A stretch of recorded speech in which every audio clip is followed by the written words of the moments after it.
ఇప్పుడు దేశంలో అన్ని మార్పు చెందినాయి కదా, తినే తిండి కాంచెల్లి కట్టుకునే బట్ట దాకా. అయితే అన్ని మార్పు వచ్చినప్పుడు నామినేషన్ వేసుడు ఎందుకు మారొద్దు అనుకున్నాడో ఏమో కానీ హైదరాబాద్లుండే అనిల్ సేన్ అనేటైన చూడుర్రి అందరి లెక్క కార్లనో బండి మీదనో కాకుండా ఎరైటీగా ఉండాలి అని ఎట్లా వచ్చిండో.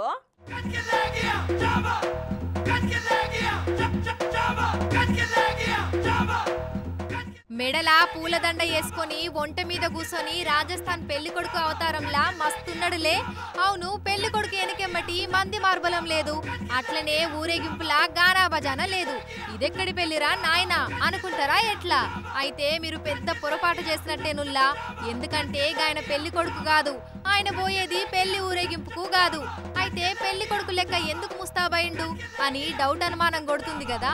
ఎందుకో ఆయన్నే అడుగుదాం. చెప్పన్నా, నీ పేరేంది? అనిల్ సేన్. అగో గిట్ల పెళ్లి కొడుకు లెక్కనే తయారై ఎక్కడికి పోతున్నావు? కలెక్టర్ ఆఫీస్ కా? ఎందుకో మరి? నామినేషన్. ఓహో, నామినేషన్ కోసం గిట్ల తయారైనవు అంటావు. మరి గింతగానం ఎందుకన్నా? కార్పొరేటర్ లడా, ఎమ్మెల్యే లడా, ఎంపీ లడా. గది ముచ్చట.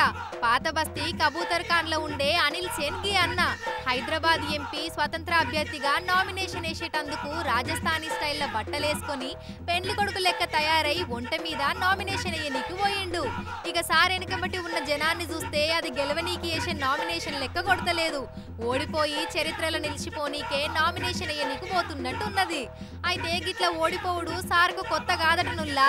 ఇంతకు ముందు కూడా గట్లనే కార్పొరేటర్ గా ఎమ్మెల్యేగా పోటీ చేసి ఓడిపోయిండు. ఇప్పుడు హైదరాబాద్ ఎంపీ స్వతంత్ర అభ్యర్థిగా పోటీ చేసి ఓడిపోనీకే వచ్చినా అని చెప్తున్నట్టు లేదు ఆయన్ని చూస్తుంటే.